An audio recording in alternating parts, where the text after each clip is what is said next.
Sayyidina Umar pernah bilang begini, kalian tidak bisa menang melawan orang-orang kafir itu hanya dengan mengandalkan senjata. Kalau senjata mereka sama-sama, kita punya senjata. Bahkan mereka mungkin lebih banyak senjatanya, mungkin lebih kuat sistem pertahanannya. Tapi yang bisa mengalahkan mereka adalah bagaimana kedekatan kita, hubungan kita dengan Allah Subhanahu wa taala. Itu yang enggak mereka miliki. Ya. Makanya dulu dicontohkan oleh para pahlawan-pahlawan Islam, ya, bagaimana merebut Baitul Maqdis, bagaimana mengalahkan tentara Mongol, bagaimana menaklukkan Konstantinopel. Itu syaratnya adalah penyucian jiwa, ya. Kalau kita punya senjata, mereka punya senjata lebih hebat. Kalau ekonomi kita bagus, mereka punya ekonomi yang justru lebih bagus daripada kita. Apa yang membedakan? Disinilah kualitas tazkiyatun nufus.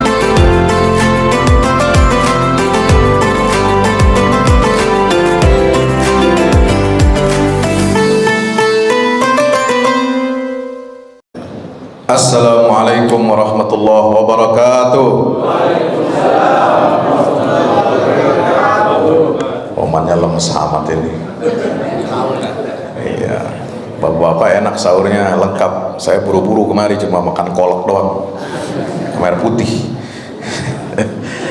Alhamdulillah wassalatu wassalamu ala rasulillah wa ala alihi wa ashabihi wa man tabi'ahu wa nasarahu wa wala. La hawla wa la quwwata illa billah.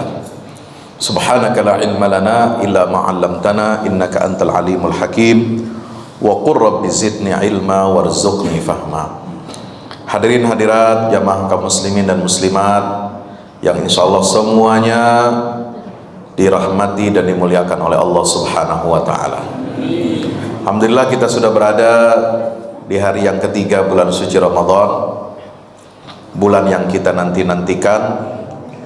Tamu yang sudah kita sebut namanya sejak 2 bulan yang lalu, sejak memasuki bulan Rajab, kita senantiasa berdoa kepada Allah, Allahumma barik lana fi Rajab wa Sya'ban wa ballighna Ramadan. Ya Allah, berkahilah kami di bulan Rajab dan Sya'ban dan sampaikan kami masuk ke dalam bulan suci Ramadan. Alhamdulillah kita sudah berada di bulan Ramadan. Alhamdulillah. Tidak ada yang meragukan Ramadan ini adalah sebagai bulan penyucian jiwa. Kenapa demikian?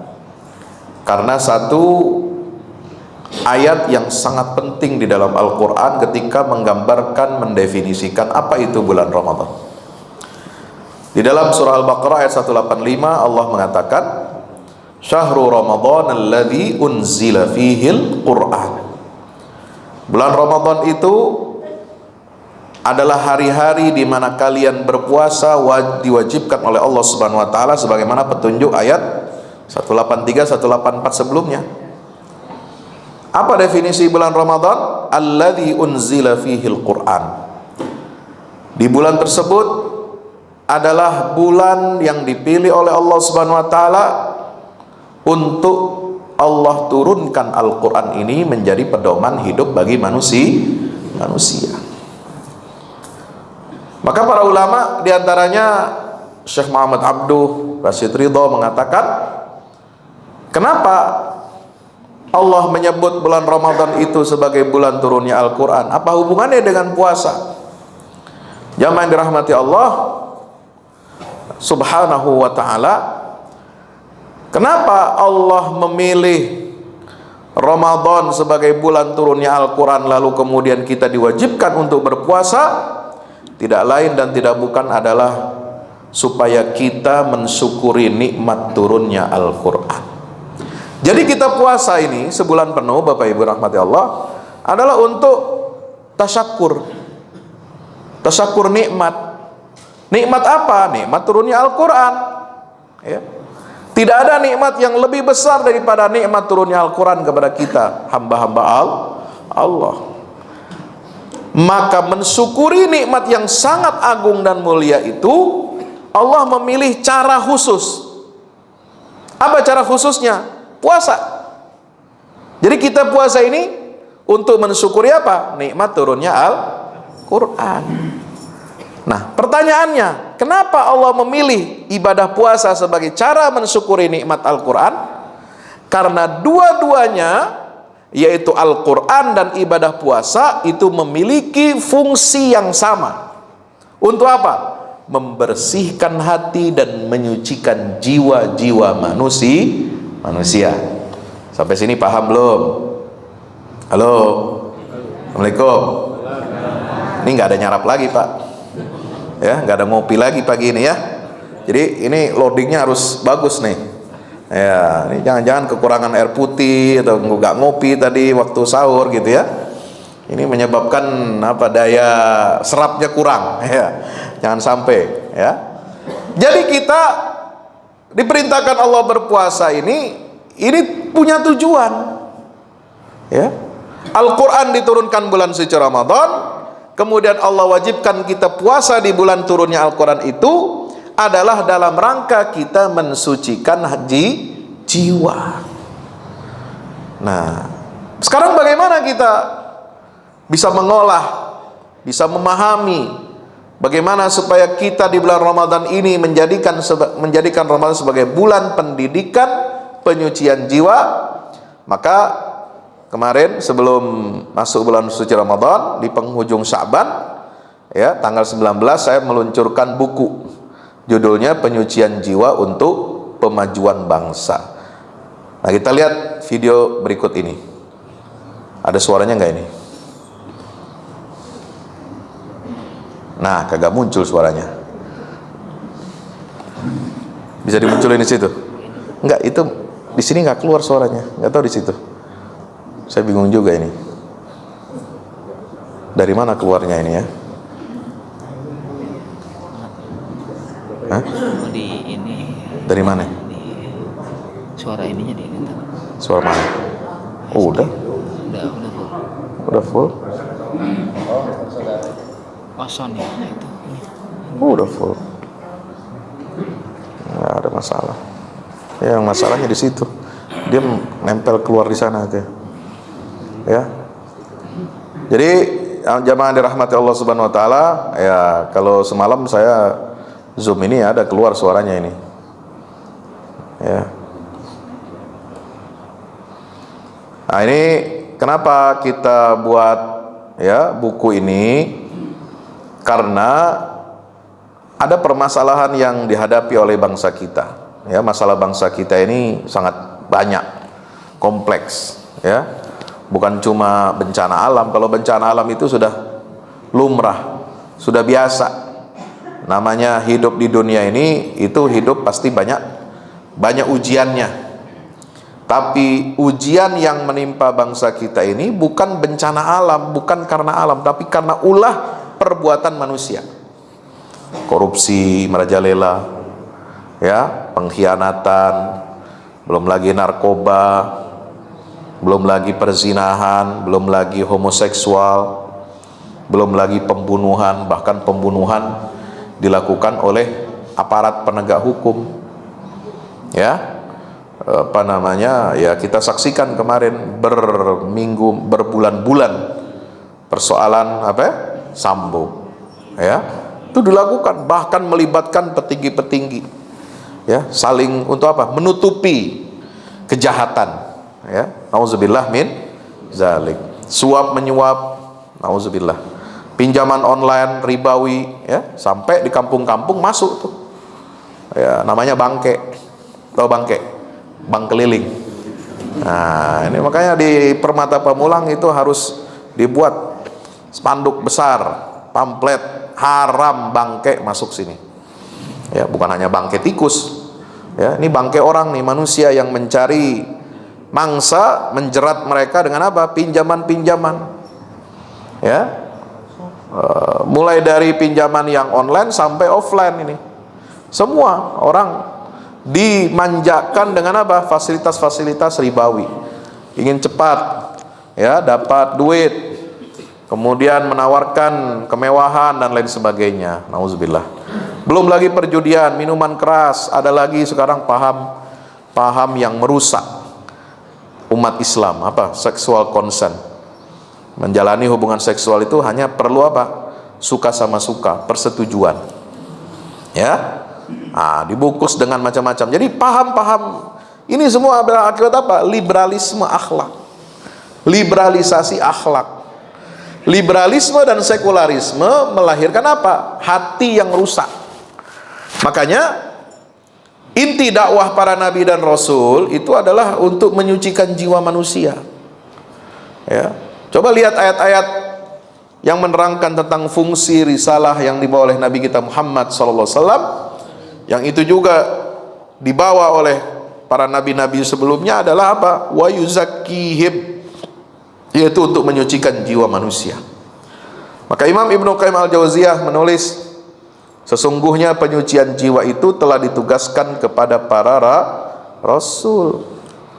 Mereka tidak diutus oleh Allah melainkan untuk menyucikan jiwa-jiwa manusia. Ya. Bapak Ibu dirahmati Allah, maka ya, penyucian jiwa ini sangat penting. Kita ini harus terus-menerus introspeksi, bermuhasabah, membersihkan jiwa kita. Karena kalau jiwa kita ini tidak dirawat, ya, maka nanti dia itu akan apa? Akan kering kerontang. Kalau jiwa kita kering kerontang, ya, maka akan tumbuh banyak penyakit di dalam hati kita, di dalam jiwa kita dan tubuh kita. Jadi jiwa itu atau hati itu seperti halnya tubuh. Ini tubuh kalau kita tidak berikan nutrisi, makanan yang sehat, dulu ada istilahnya 4 sehat 5 sempurna, ya, tidak diberi vitamin, tidak olahraga, tidak pola hidup yang sehat, maka tubuh kita rentan, ya, dihinggapi berbagai macam penyakit. Ya, penyakit macam-macam sekarang, ya, menyerang tubuh kita, ya, nggak tua, nggak muda, itu sekarang banyak penyakit. Kenapa? Karena kita tidak memperhatikan aspek kesehatan tubuh. Seperti itu juga jiwa. Ya, banyak orang yang sehat tubuhnya tapi jiwanya sakit. Ya, hatinya kotor, hatinya rusak. Ya, maka timbullah praktek-praktek perilaku-perilaku yang menyimpang di tengah masyarakat, apalagi pemimpin. Ini banyak yang hatinya rusak. Hadirin rahmati Allah, maka itulah Allah bersumpah, ya, dengan 7 ayat dalam surah Asy-Syams, wasyamsi waduhaha. Allah bersumpah dengan matahari. Wallaili idza yaghshaha wasyamsi waduhaha wal qamari idza talaha. Allah bersumpah yang kedua dengan apa? Bulan. Kemudian apa? Wallaili idza yaghshaha, bersumpah dengan malam. Wan nahari idza jallaha. Ya, Allah bersumpah dengan apa? Siang. Was samai wa ma banaha, Allah bersumpah dengan langit dan apa yang bisa meninggikan langit ini. Wal ardi wa ma tahaha, Allah bersumpah dengan bumi. Yang ketujuh, Allah bersumpah dengan jiwa manusia. Wa nafsin wa ma sawwaha.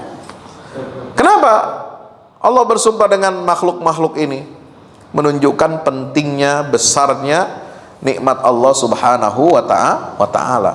Sebagaimana matahari, ya, memberikan cahaya kehidupan, memberikan kesehatan buat kita. Ada perputaran bulan untuk apa? Pergantian musim, ya.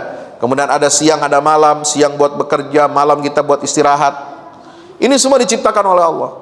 Ada langit, ada bumi, semua isinya untuk siapa? Kepentingan manusia. Ada jiwa. Nah, jiwa ini, subhanallah, ya, Bapak Ibu rahmati Allah, ini Allah khusus bersumpah dengan jiwa untuk menyatakan apa?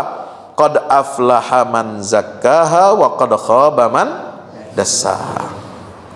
Sungguh beruntung orang-orang yang mau menyucikan jiwanya, dan sungguh sengsara, merugi orang-orang yang mengotori jiwanya. Ya, maka itulah ayat-ayat penyucian jiwa ini dalam Quran itu adalah merupakan pangkal perbaikan umat Islam, insya Allah. Makanya di akhirat nanti yang dilihat oleh Allah, ya, adalah hati yang bersih. Yauma la yanfa'u malun wala banun illa man atallaha biqalbin salim.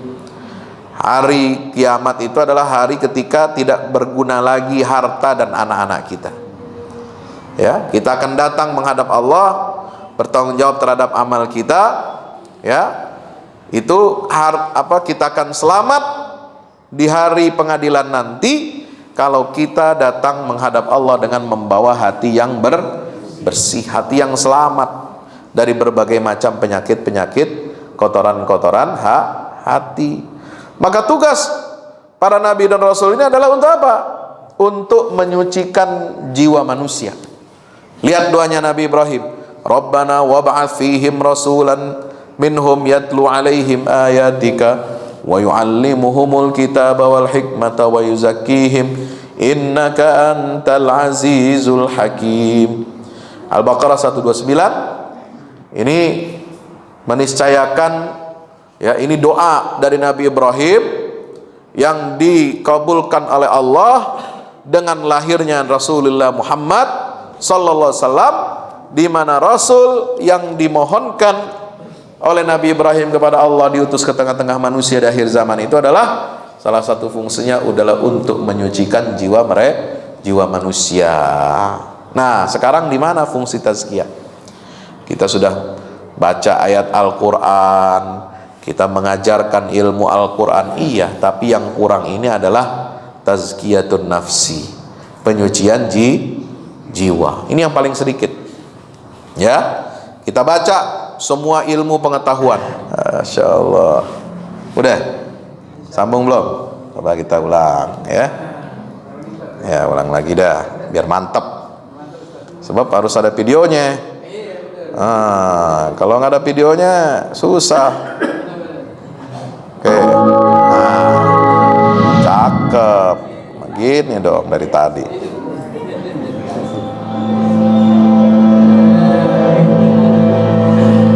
Assalamualaikum sahabat. Dari 3 unsur yang ada pada manusia, yakni tubuh, akal, dan jiwa, yang lebih banyak diperhatikan oleh manusia umumnya adalah tubuh dan akal. Tubuh kita isi dengan makan bergizi sebanyak 3 kali sehari. Bila perlu kita tambah dengan vitamin dan suplemen. Adapun akal kita isi dengan ilmu pengetahuan. Ilmu apa saja kita pelajari, kita baca, kita berikan nutrisi untuk akal. Akan tetapi kita abai dengan tidak memberikan nutrisi bagi jiwa. Padahal kualitas jiwa itulah yang menentukan mutu hidup kita, baik di dunia maupun terlebih lagi masa depan hidup kita di akhirat. Dan ajaran Islam memenuhi ketiga aspek itu: iman untuk akal, Islam untuk tubuh, ihsan untuk mengisi jiwa yang kosong, mengisi nutrisi roh kita. Di sini pentingnya tazkiyatun nufus. Belasan tahun lamanya Nabi Muhammad SAW mendakwahkan tazkiyatun nufus, penyucian jiwa kepada para sahabat. Sewaktu tinggal di Makkah, beliau membimbing dan membina keimanan para sahabat di rumah Arqam bin Abil Arqam. Di rumah itulah pusat pendidikan spiritual penyucian jiwa. Sayangnya, aktivitas inilah yang hilang di tengah muslimin. Kita tinggalkan salah satu kewajiban dan tujuan terbesar diturunkannya Al-Quran, yaitu tazkiyatun nufus. Dampaknya tidak main-main. Kita pun dipandang sebagai umat yang lemah, tidak berwibawa, tanpa marwah, dan tidak dianggap memiliki kekuatan menggetarkan. Buku yang berada di tangan pembaca budiman ini ditulis dalam rangka menggerakkan aktivitas tazkiyatun nufus sebagai upaya menghadirkan perubahan yang revolusioner dalam arti sesungguhnya di negara kita dan bahkan dunia Islam. Disajikan dengan pembahasan yang argumentatif dan bahasa yang mudah dipahami, buku ini dihadirkan untuk mengingatkan setiap muslim agar bersungguh-sungguh membenahi karut-marut yang mendera bangsa dan negara tercinta ini. Dengan membaca dan merenungi kandungan buku ini, semoga kita bersama-sama terpanggil untuk memperbaiki diri kita, keluarga, masyarakat, dan tentunya bangsa dan negara Indonesia. Dan semua itu bermula dari penyucian jiwa kita. Wassalamualaikum warahmatullahi wabarakatuh.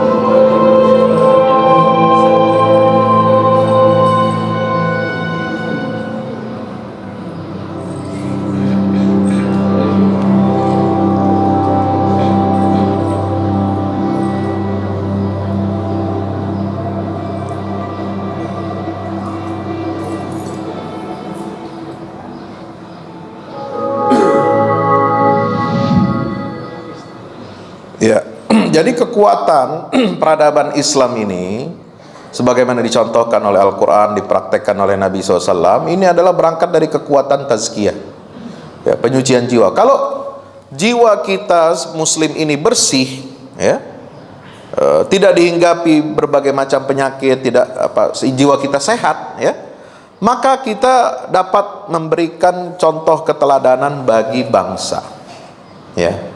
Ini jadi bangsa kita ini nggak kurang, kalau pinter kita pinter, banyak orang hebat, banyak orang pinter, tapi yang sedikit itu orang bener, betul, ya kan? Orang pinter banyak, sarjana, bergelar ini itu dan sebagainya. Apalagi sekarang gelar sarjana akademik diobral, ya, sampai ada yang punya gelar profesor 5, doktornya 9, ya kan? Saya aja belum dapat tuh gitu. Ya, banyak gelar itu gampang bisa dibeli, dikasih, ya. Tapi jiwanya kosong, ya. Bapak Ibu dirahmati Allah Subhanahu Wa Taala, maka ini yang menyebabkan kondisi bangsa kita dan juga dunia Islam secara umum ini mengalami keterpurukan, ya.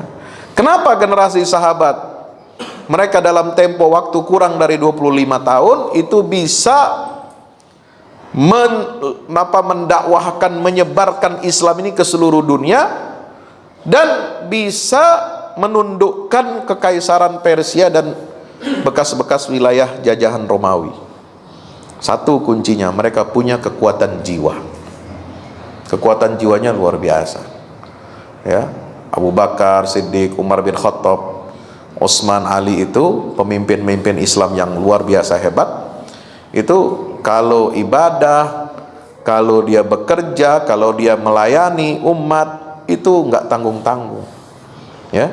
Ibadahnya malamnya, kemudian siangnya dia bekerja melayani umat, itu luar biasa. Kenapa? Karena mencontoh tauladan dari baginda Rasulullah Muhammad SAW. Sayyidina Umar pernah bilang begini, kalian tidak bisa menang melawan orang-orang kafir itu hanya dengan mengandalkan senjata. Kalau senjata mereka sama-sama, kita punya senjata. Bahkan mereka mungkin lebih banyak senjatanya, mungkin lebih kuat sistem pertahanannya. Tapi yang bisa mengalahkan mereka adalah bagaimana kedekatan kita, hubungan kita dengan Allah Subhanahu Wa Taala. Itu yang nggak mereka miliki, ya. Makanya dulu dicontohkan oleh para pahlawan-pahlawan Islam, ya, bagaimana merebut Baitul Maqdis, bagaimana mengalahkan tentara Mongol, bagaimana menaklukkan Konstantinopel. Itu syaratnya adalah penyucian jiwa, ya. Kalau kita punya senjata, mereka punya senjata lebih hebat. Kalau ekonomi kita bagus, mereka punya ekonomi yang justru lebih bagus daripada kita. Apa yang membedakan? Disinilah kualitas tazkiyatun nufus. Nanti untuk kita bisa menyucikan jiwa kita ini nggak gampang. Nggak gampangnya kenapa? Apa sulit dipelajari? Apa samar ayat-ayatnya? Enggak, ayat-ayatnya jelas ada.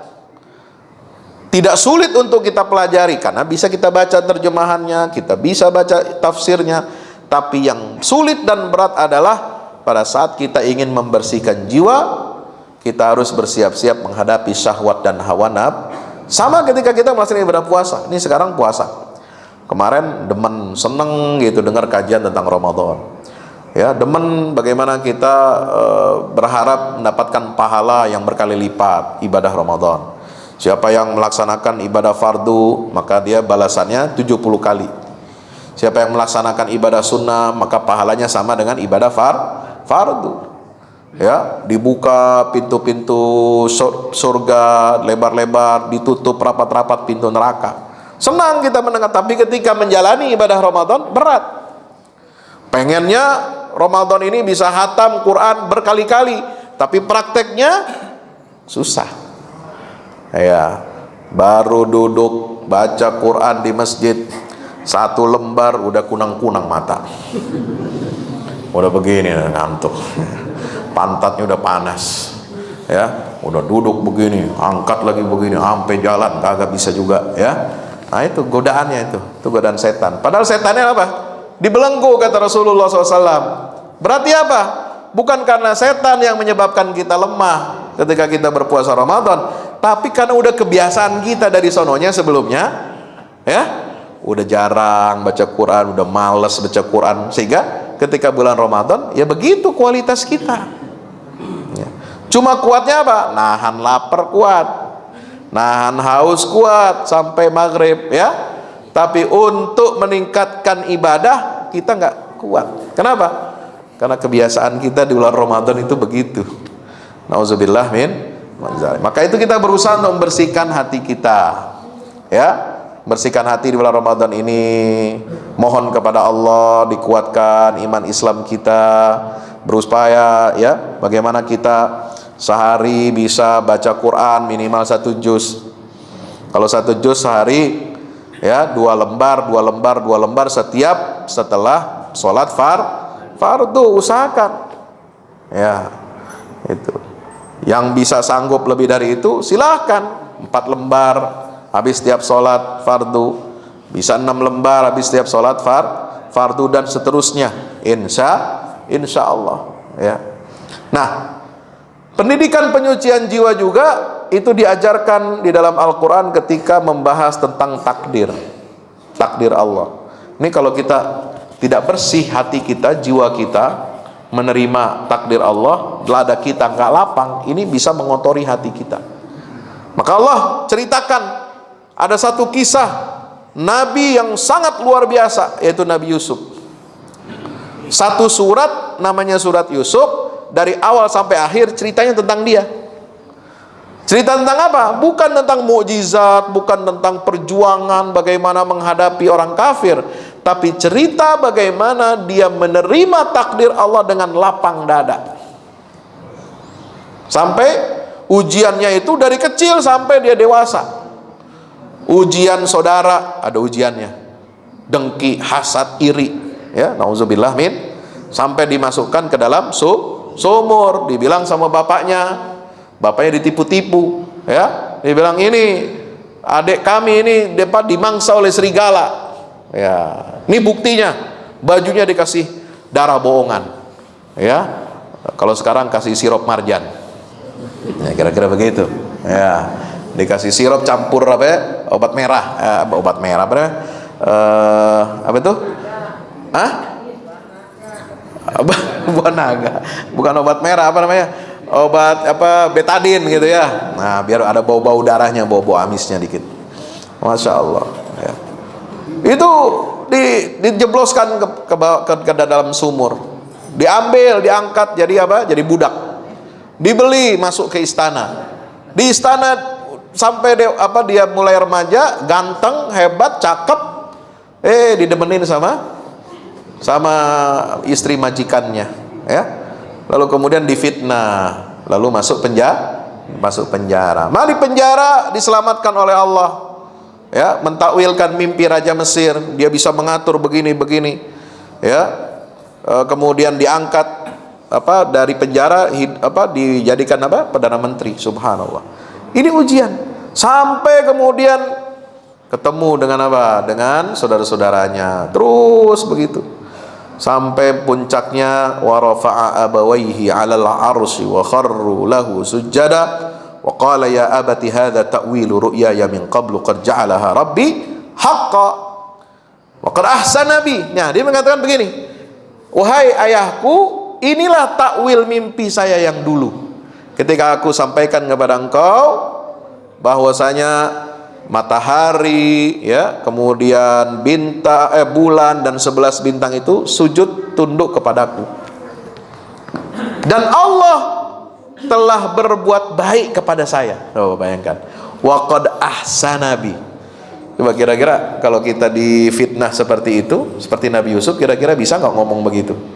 Ya, Allah baik banget sama saya, ya, udah diinjak, udah difitnah, udah disingkirkan, udah dikasih macam-macam, ya, kehinaan, ya, hidup dalam penjara. Nah, masya Allah, seperti Nabi Yusuf, dia mengatakan apa? Wa qad ahsana bi, Allah sudah berbuat baik kepada saya. Idz akhrajani minas sijni wa jaa bikum minal badwi min ba'di an nazagha syaitan. Bahkan permusuhan dan dengki saudara-saudaranya itu, Nabi Yusuf bilang apa? Ini semua perbuatan setan. Ya, mim ba'di an nazagha syaitanu baini wa baina ikhwati. Ya, jadi dia nggak menyalahkan saudaranya. Ini semua perbuatan setan. Nah, makanya kita harus berlindung kepada Allah dari bisikan setan. Ini yang mengotori hati kita, membuat saudara dengan saudara yang lain itu dengki, hasud, ingin menjatuhkan, memfitnah, ya, menjelek-jelekkan saudara itu. Kenapa? Karena godaan setan. Hati kita jadi kotor. Nauzubillah min zalik. Maka itu beliau katakan, wajabikum minal badwi ba'da an nazagha syaitanu baini wa baina ikhwati inna rabbi latifun lima yasha. Sesungguhnya Tuhanku itu maha lembut. Coba. Ya, Allah itu maha lembut dengan semua takdirnya buat kita. Allah itu maha lembut.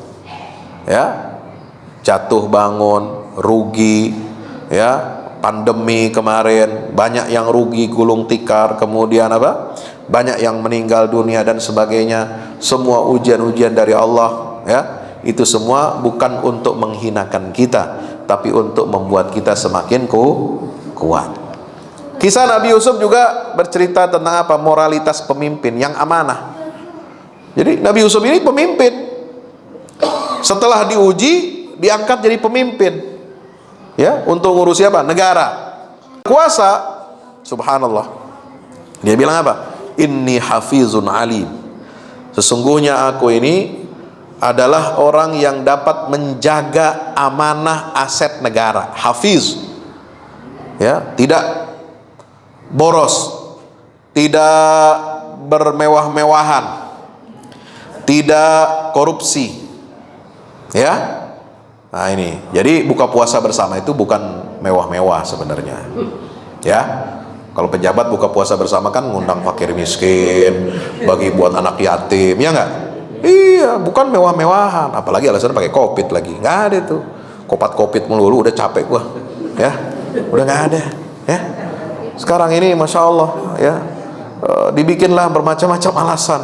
Ya, kalau konser puluhan ribu orang bebas boleh. Ya. Mantu anaknya macam-macam semua boleh di puluhan ribu orang. Tapi kenapa buka puasa bersama ini nggak boleh, ya? Nah, padahal ini harus mencontoh apa? Bergaya hidup mewah itu memang nggak boleh. Apalagi sekarang banyak ya model pejabat, siapa itu si yang ngemplang pajak, ya kan? Ada aja itu cara Allah membuka. Ya, kita nggak tahu nih ada masalah apa sekarang. Tapi dibuka dengan apa? Anaknya sok-sokan, sok jagoan, ya, nginjek anak orang lain ampe koma, ampe nggak bisa bangun. Ada aja cara Allah membuka boroknya bangsa kita ini. Ini untuk apa? Untuk menyadarkan kita supaya pemimpin dan rakyat ini harus membersihkan jiwanya. Sama, kita jangan cuma nunjuk-nunjuk pemimpin nih borok, nih borok, nih borok, tapi kita sendiri juga harus kita introspeksi. Ya, introspeksi. Kalau kita nunjuk orang lain, nih jari kita 3 ke kita. Ya, maka itu kita harus hati-hati memilih pemimpin. Jangan sampai pemimpin itu bertindak korupsi, curang, merugikan rakyat. Kenapa masalah-masalah ini terjadi? Karena hatinya yang nggak bersih, hati yang kotor. Maka kalau kita ingin sukses dunia akhirat, maka kita harus apa? Kuncinya adalah di dalam surat Nabi Yusuf. Itu apa? May yattaqi wa yasbir fa innallaha la yudhi'u ajral muhsinin. Siapa yang bertakwa dan bersabar, sesungguhnya Allah tidak menyia-nyiakan pahala orang-orang yang berbuat ihsan. Insya Allah. Jadi takdir Allah itu selalu baik.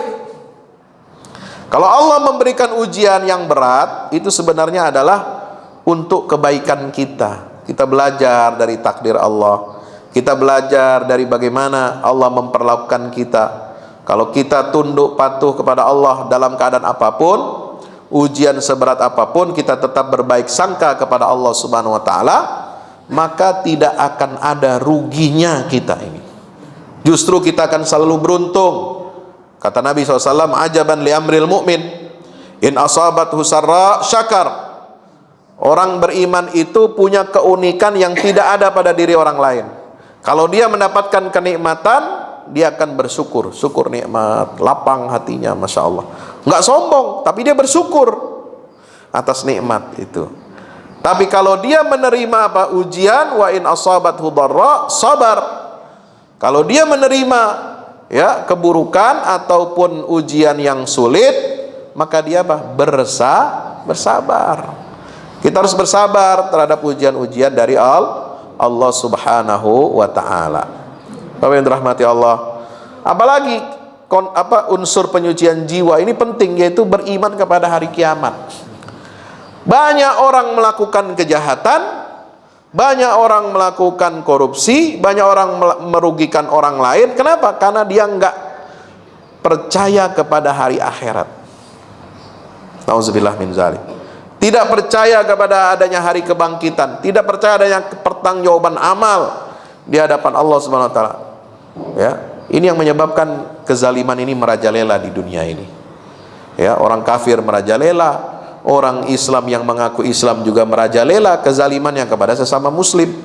Kenapa? Enggak percaya pada akhirat. Ya. Makanya dalam Al-Qur'an selalu man amila salih man amana billah wal yaumil akhir. Ya, itu kan ada.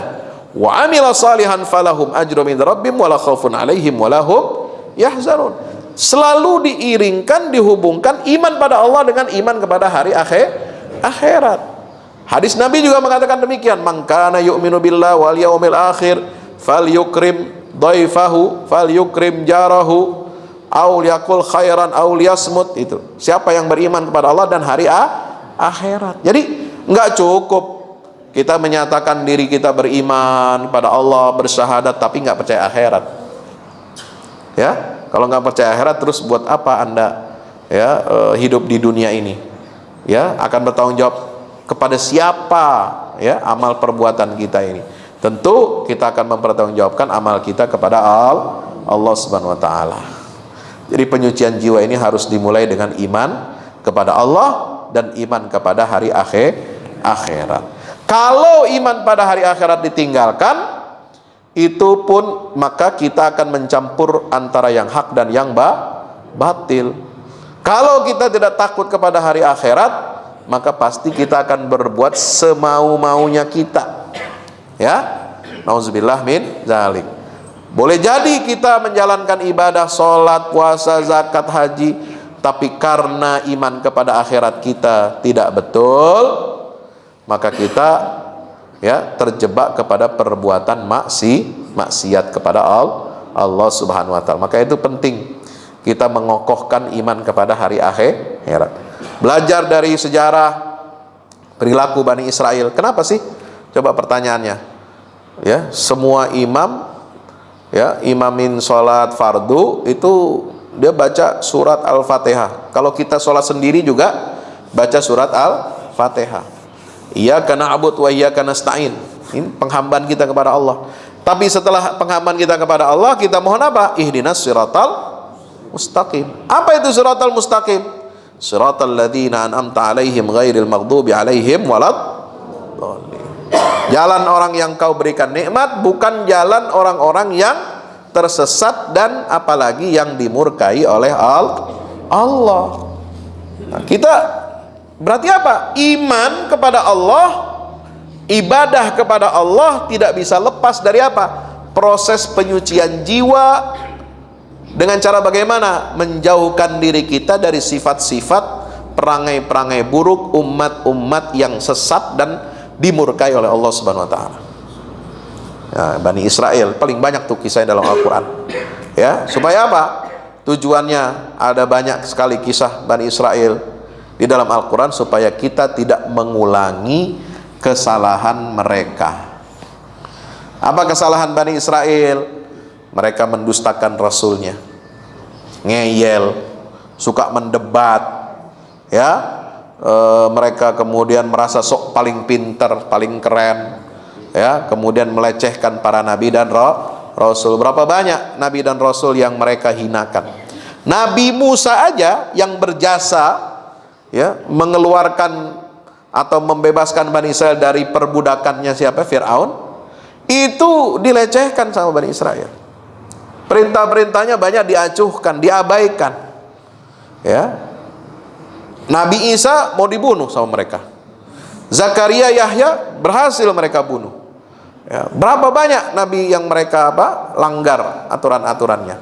Ya, cerita tentang Nabi Daud, cerita tentang Nabi Sulaiman, cerita tentang nabi di dalam Al-Qur'an yang menceritakan tentang adanya Tolut itu kan mereka hampir aja selalu mengatakan, selalu mendebat ya nabi-nabinya itu. Jadi umat Islam ini nggak boleh berperilaku perangainya seperti Bani Israel. Kenapa? Hati mereka itu keras. Maka diperumpamakan dalam Al-Quran, tsumma qasat qulubukum min ba'di dzalika fahiya kal hijarah. Hati Bani Israel itu keras seperti batu, bahkan lebih keras daripada batu. Ya, au asyaddu khasyah. Hatinya keras, membatu. Ya, nggak terima hidayah dari Allah, nggak masuk cahaya hidayah dari Allah. Kenapa? Mereka sudah menutup hatinya. Ya, tidak mengikuti petunjuk-petunjuk perintah dari para nabi dan rasul. Jadi Israel di sini bukan nama gelar buat Nabi Yakub. Ya, kalau kita menolak negara Israel bukan berarti kita menolak status kenabiannya Nabi Yakub, karena Nabi Yakub itu gelarnya Israel, artinya apa? Hamba pilihan Allah. Nah, sekarang negara Israel yang jahat, menjajah, menzalimi, apakah dia hamba pilihan Allah? Enggak. Ya, maka bangsa Indonesia ya menolak ya penjajahan apapun di atas muka bumi ini. Ya, masa Gubernur Bali dia tegas menolak kedatangan timnas Israel? Masa kita orang Islam tidak menolak? Ya, malah kita mau terima dia? Kan ini nggak masuk akal. Ya, untuk melihat bagaimana zalimnya penjajahan Israel itu kepada umat Islam Palestina, itu nggak perlu Anda jadi Muslim, cukup aja lihat tuh berita-berita dari Barat, dari Timur semua, bagaimana mereka mencaplok, bagaimana mereka merampas, menjajah tanah air orang lain. Itu terjadi selama puluhan tahun, ya, sampai sekarang itu terjadi. Banyak yang tinggal di pengungsian, banyak tinggal di luar negeri, banyak yang mereka ini berdiaspora, ini bangsa Palestina. Ya, mudah-mudahan kita senantiasa dapat membantu dan menolong mereka. Yang kalau nggak bisa nolong dengan apa? Nggak bisa nolong dengan bantuan materi, minimal kita memberikan support. Ya, dan mereka harus diboikot di mana-mana. Ya, boikot olahraganya, boikot apanya, politiknya, ekonominya, ya. Ini sikap Muslim yang paling kecil. Kita menolak ya eksistensi atau pengakuan terhadap mereka ini. Nah, Bapak yang dirahmati Allah, banyak sekali kisah-kisah dalam Al-Quran yang menjadi tauladan bagi kita untuk melakukan aktivitas tazkiyatun nafas. Kisah Nabi Musa, kisah Nabi Muhammad SAW, bagaimana ini pelajaran-pelajaran yang sangat penting ya, agar kita senantiasa muhasabah, introspeksi, minta petunjuk ke jalan yang lurus. Ya, kita juga tidak boleh memiliki rasa takut kecuali hanya kepada Allah, tidak berkhianat, ya. Kemudian juga harus amanah dan jujur seperti halnya Nabi Musa. Nah, di Madian, nah itu tadi tentang kisah Nabi Musa ya. Di Mesir, ini tauhid itu pangkal daripada penyucian jiwa. Ya, kemudian kita harus apa? Banyak membersihkan diri kita dengan cara apa? Beribadah pada Allah, mendirikan sholat yang benar.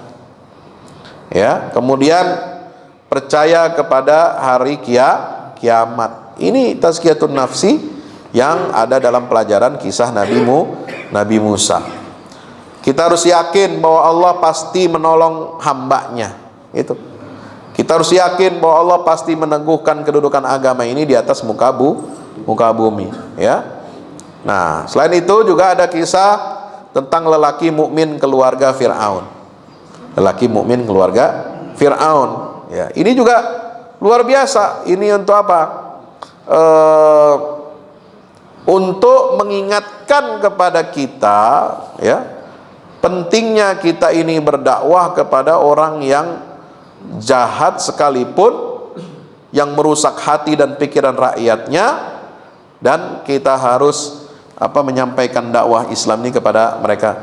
Kenapa? Karena dakwahnya Nabi Musa kepada Fir'aun itu adalah dakwah penyucian jiwa. Coba lihat surat An-Nazi'at.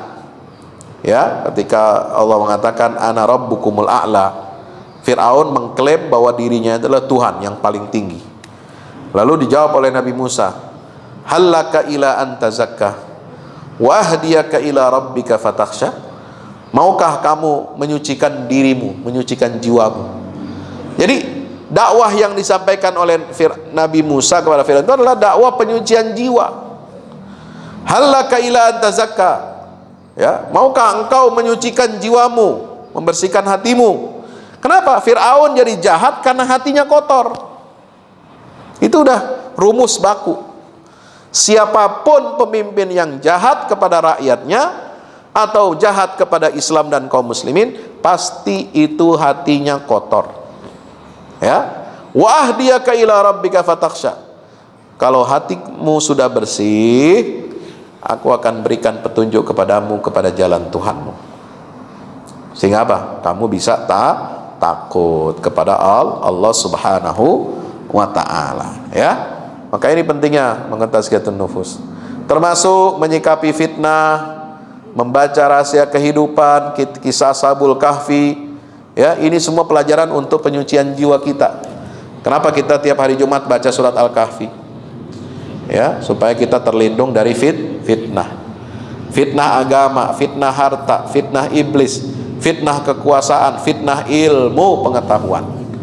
Ya, ini semua tujuannya adalah supaya kita menyucikan jiwa. Belajar dari siapa? Nah, dari kisah Nabi Musa dan Khidir. Ya, takdir Allah, ya, berhadapan dengan ilmu manusia, atau ilmu Allah berhadapan dengan ilmu manusia. Kita harus sabar.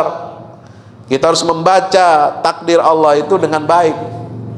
Ya, kenapa Khidir membunuh anak laki-laki yang tidak berdosa, masih remaja? Kenapa dia melubangi kapal? Kenapa dia membangun kembali tembok yang roboh, hampir roboh? Itu semua ada pelajaran penyucian jiwa, terutama bagi para pemimpin. Ya, apa pelajarannya? Penyucian jiwa bagi para pemimpin, para penguasa. Penguasa itu tidak boleh menindas rakyat kecil. Nah, itu kan makanya Allah mengutus Nabi Khidir ini untuk apa? Untuk mengajarkan kepada kita bagaimana melindungi rakyat kecil. Ya, nelayan punya kapal, setiap kapal nanti disita, makanya dilobangin. Ini untuk apa? Melindungi mereka. Ya. Selain dalam masalah takdir Allah, kalau kita menghadapi masalah dalam kehidupan kita, kita jangan mengeluh. Cuma satu kali kita dilobangi, ya, keselamatan kita terancam, tapi di situ ada hikmahnya. Ya, dilobangin sekali kecil itu untuk melindungi masa depan kita. Ya, membunuh anak yang tidak berdosa, wa ammal ghulam fakana abawahu mu'minaini fakhashina an yurhiqahuma tughyanan wa kufra.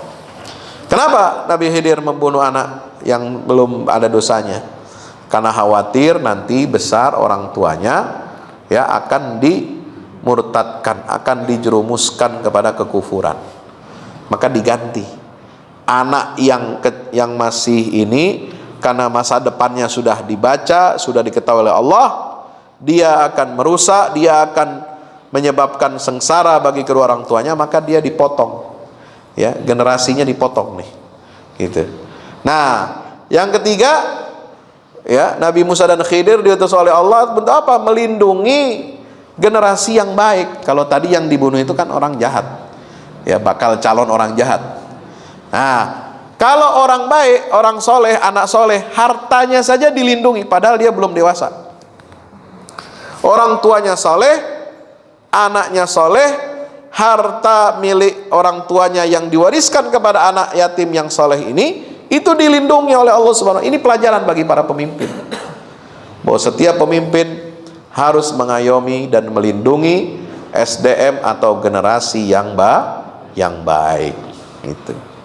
Nah, pelajaran tazkiyatun nufus bukan hanya dalam masalah menjaga hati, zikir, sholawat, baca Quran, ya, baca doa, tapi juga mencakup masalah apa? Keadilan sosial ekonomi. Ya, ini mencakup banyak hal.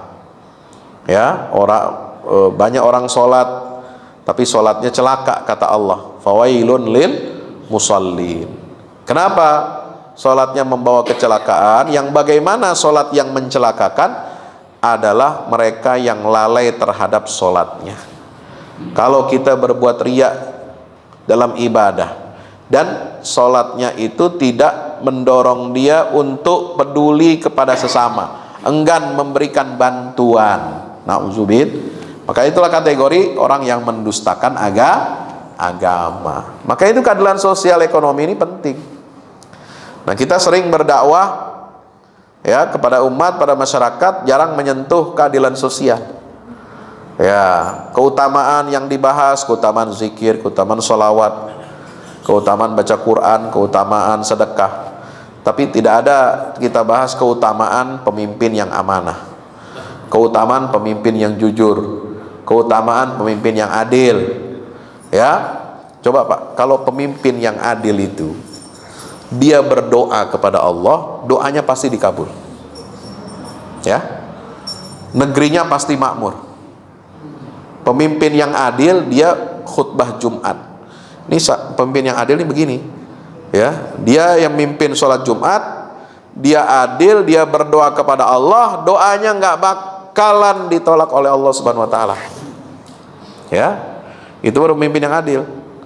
Ya, jangan kita hanya mendoakan pemimpin supaya adil, tapi pemimpinnya sendiri tidak adil.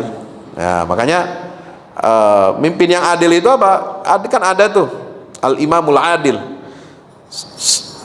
Ciri pertama dari 7 golongan hamba Allah, ya, yang akan dinaungi oleh arasnya Allah pada hari kiamat, ya, sab'atun yuzilluhumullahu fi zillihi yauma la zilla illa zilluh.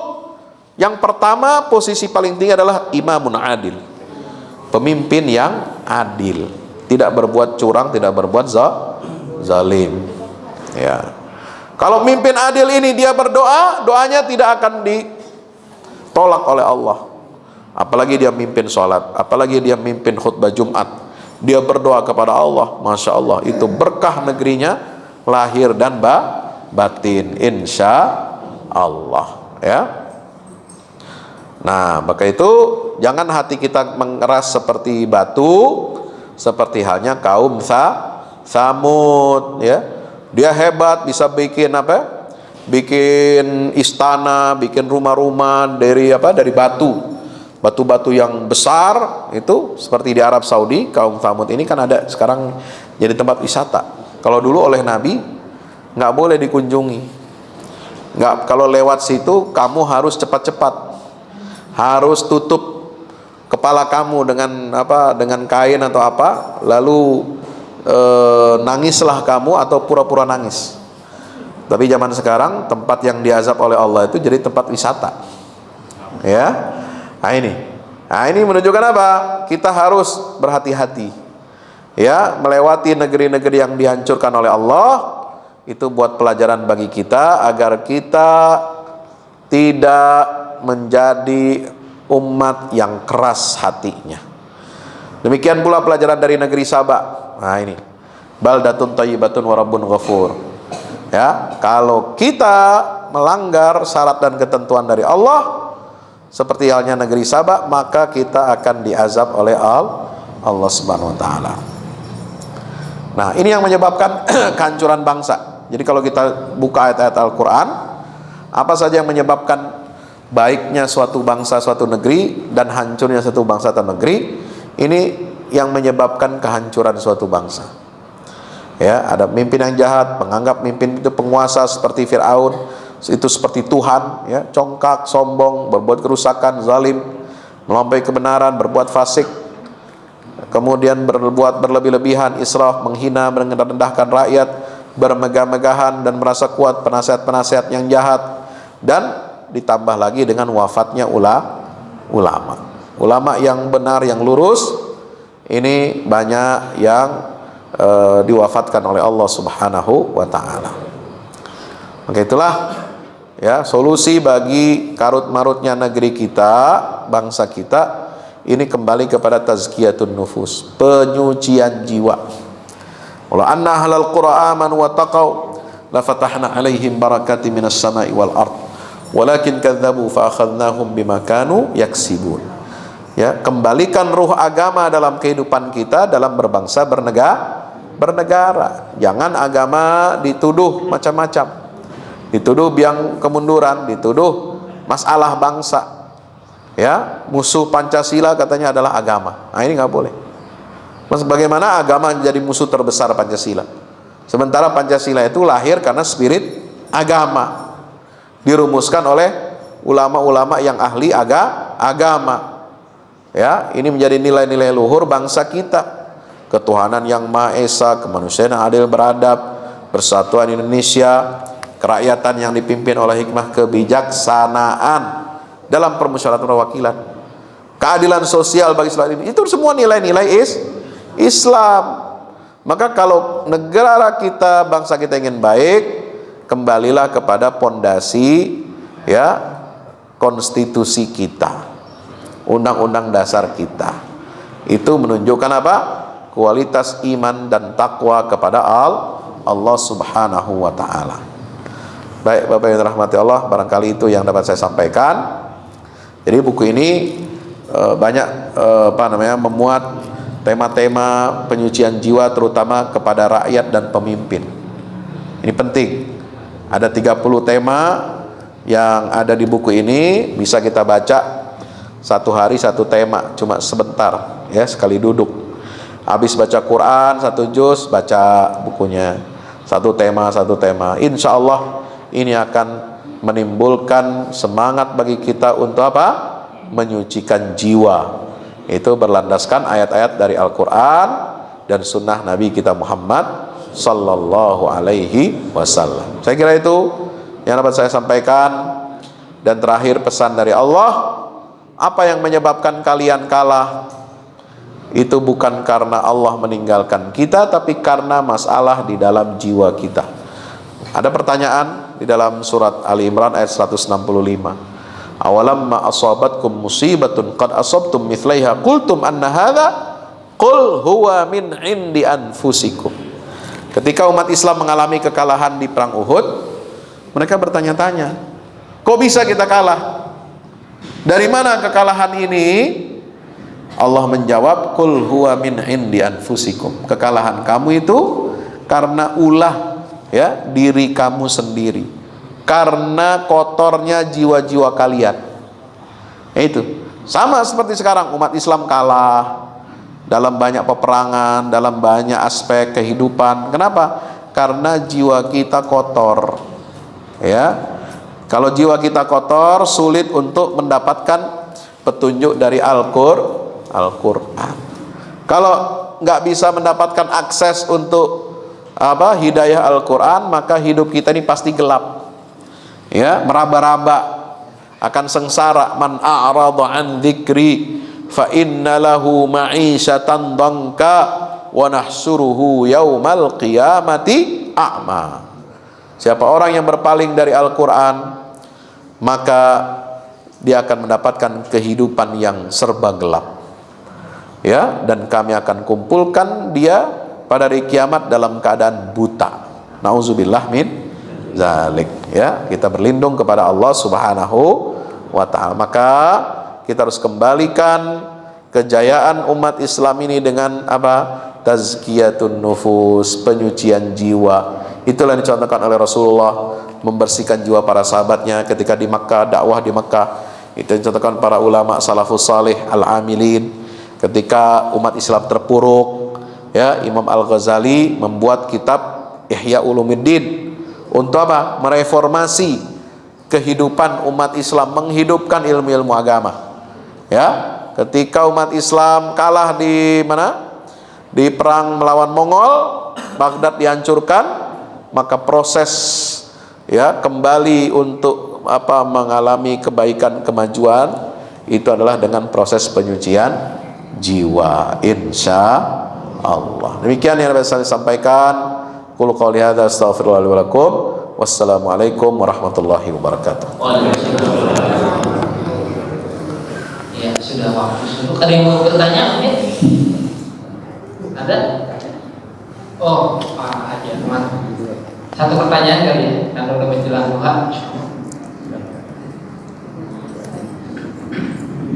Assalamualaikum warahmatullahi wabarakatuh. Salam. Berkaitan dengan tadi masalah tazkiyatun nufus ini, penyucian diri, dikaitkan juga dengan sekarang bulan Ramadan. Kadang ada yang berpendapat bahwa ya sudah, sekarang kan bulan Ramadan, udah kita cucian diri aja, ngapain medsos, ngapain segala macam itu. Padahal nampaknya gitu kan bisa saja dari medsos ini kita berbuat baik begitu, karena memang bisanya mengkritik atau misalnya kita juga ya seperti mengkritik atau dan sebagainya, itu yang saluran-saluran nampaknya secara langsung sudah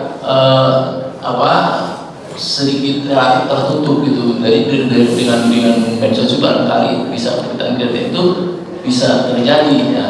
Nah, bagaimana menyikapi hal itu? Apakah memang benar-benar harusnya sudah kita paling pikir ngaji Quran apa gitu, stop aja medsos gitu? Itukah yang memang sebaiknya? Itu satu. Mohon maaf, satu lagi tadi menggarisbawahi tentang pemimpin itu ada paling di level paling atas ya. Jadi apakah kita itu kita kan memang wajib memilih pemimpin yang Islam lah sebagai Muslim itu kan. Nah, dari sini kan kita juga kalau begitu karena memang di posisi yang teratas sehingga memang doa-doa juga terkabul. Jadi bukan hanya seorang Muslim, tapi di situ juga harus ada perilaku kita pilih yang nampaknya perilaku mereka baik gitu ya. Nah, dari segi religiositasnya bagus gitu ya. Nampaknya begitu. Atau juga kita kan bisa saja dari dibuat-buat gitu pencitraan ya gitu kan. Apakah bagaimana kita sebaiknya menilai itu dalam religiositas ini? Ya, terima kasih. Assalamualaikum warahmatullahi wabarakatuh. Waalaikumsalam. Terima kasih ya. Jadi ibadah kita puasa ini harus menjaga dan melatih diri kita ini ya untuk menjauhi perbuatan-perbuatan yang dilarang oleh Allah, maksiat. Ya. Jadi ibadah puasa bukan hanya puasa perut, puasa tenggorokan, ya, puasa alat kelamin, ya, tidak berhubungan suami istri, tapi juga puasa dari segala macam pikiran-pikiran kotor, pikiran jahat. Puasa dari bisikan-bisikan yang kotor, bisikan jahat. Puasa dari perbuatan-perbuatan maksiat. Maka Nabi SAW mengingatkan, sum minal hurum watruk. Puasalah kamu dari apa yang Allah haramkan. Jadi bukan puasa dari apa yang halal. Ya, makan minum kan halal, bukan hanya itu, tapi yang paling penting adalah sum minal hurum watruk.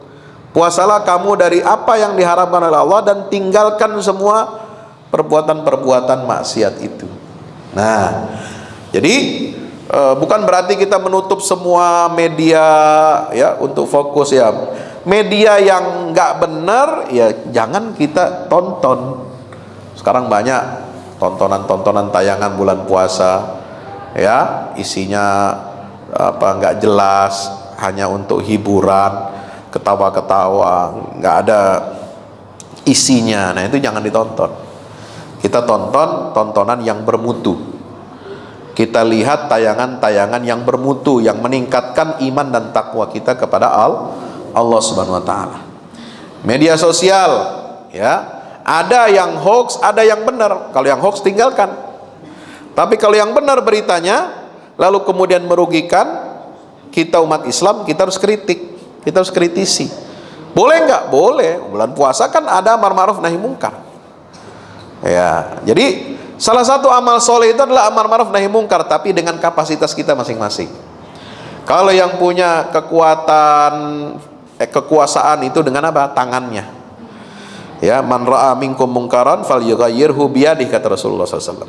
Ada yang salah, dia bisa tegur, dia bisa dengan kekuasaannya, pengaruhnya, jangan begini dong. Nah itu, dia punya pakai tangan kekuasaannya. Kalau nggak bisa pakai apa? Pakai lisan. Tapi disampaikan dengan kata-kata ucapan yang baik, jangan memaki, mengumpat, mengeluarkan kata-kata binatang. Ya, boleh amar-ma'ruf, boleh. Ya, dengan ucapan, kata-kata, lisan maupun tulisan, tapi sampaikan dengan cara yang ma'ruf. Kalau nggak bisa, dengan apa? Hati. Kita berdoa, kita berlindung kepada Allah Subhanahu wa ta'ala. Itu ya. Nah, yang kedua tentang kualitas kepemimpinan dalam beragama, ini memang harus ya kita kita bermohon terus kepada Allah ya, karena negeri ini negeri yang besar, negeri yang banyak sekali kebaikan-kebaikannya, banyak sekali kekayaan yang Allah titipkan pada negeri dan bangsa ini. Kalau dipimpin atau kalau misalnya dikelola oleh orang yang salah urus ya, salah kelola, ini akibatnya fatal. Ya, kaya sumber daya alam kita, tapi tidak memberikan kemakmuran kepada rakyatnya. Nah ini menjadi sebuah kerugian kita. Maka itu terus menerus kita berikhtiar memohon kepada Allah ya, diberikan pemimpin yang baik, pemimpin yang adil, pemimpin yang sayang pada rakyatnya, pemimpin yang menjalankan agama ini sebaik-baiknya, bukan malah memusuhi agama. Saya kira itu harus terus diikhtiarkan. Ya, harus kita lihat dengan mata hati yang jernih, basirah. Itulah fungsi basirah dalam kehidupan seorang muslim. Nah, puasa itu akan membuat hati dan pikiran kita jernih. Ya, kita memandang segala sesuatu dengan positif, dengan pikiran yang jernih, bisa membedakan mana yang hak, mana yang batil. Udah, itulah salah satu asar daripada puasa. Allah alam. Lagi? Udah masuk lah. Cukup? Duduk. Nah, terakhir saya ini saya mau sampaikan juga bagi para khatib, para ustadz, para dai ataupun jamaah awam yang ingin tahu materi-materi dakwah, khutbah-khutbah. Ini saya buat buku lanjutannya dari ini. Jadi yang menjabarkan ini ada khutbah-khutbah penyucian jiwa bangsa. Assalamualaikum warahmatullahi wabarakatuh. Saudaraku, Anda bosan dengar khutbah Jumat yang isinya soal takwaan tapi tidak jelas dan kurang membuka? Jemu menyimak khutbah Jumat yang isinya mengingatkan kematian, tapi herannya malah bikin kita tidak tergerak berbuat baik. Atau jenuh menyimak khutbah Jumat dan memilih memejamkan mata, merehatkan diri alias tertidur saat khutbah Jumat. Nah, ini paling banyak itu. Kadang isi khutbah Jumat yang disampaikan sudah baik dan aktual, tetapi disajikan dengan kurang menarik, bikin bosan dan kantuk. Kadang cara penyajian khotib sudah komunikatif, tetapi materi khutbahnya itu saja yang sering didengar jamaah. Kadang ada yang bagus temanya dan penyampaiannya, cuma sayang khotib terlalu tendensius menyerang kalangan tertentu. Buku ini hadir untuk menawarkan khutbah yang membuka sekaligus berpotensi mengubah jamaah. Makna dihadirkan, hikmah dikedepankan, sunnah khutbah pun diperhatikan, disusun dengan bahasa santai lagi membuka, bertutur lisan tapi tersaji secara sistematis. Buku ini layak dibaca untuk semua kalangan, yang ahli ataupun yang awam, yang bisa berkhutbah ataupun yang tengah belajar atau bahkan sekedar jamaah Jumat. Selain itu, buku ini merupakan asupan bergizi literasi generasi muda dalam menambah wawasan keislaman dan cara hidup berislam sesuai petunjuk Allah dan Nabi. Khutbah-khutbah Jumat penyucian jiwa bangsa ini hadir sebagai penawar bagi para khatib agar mampu tampil sebagai sosok yang bisa mencerahkan jamaah, menghadirkan hikmah di dada mereka selepas pulang dari sholat Jumat untuk selanjutnya mereka merindukan momen di waktu-waktu berikutnya. Sebab itulah khutbah Jumat memang harus disimak dengan jiwa berkah dan penuh nikmat.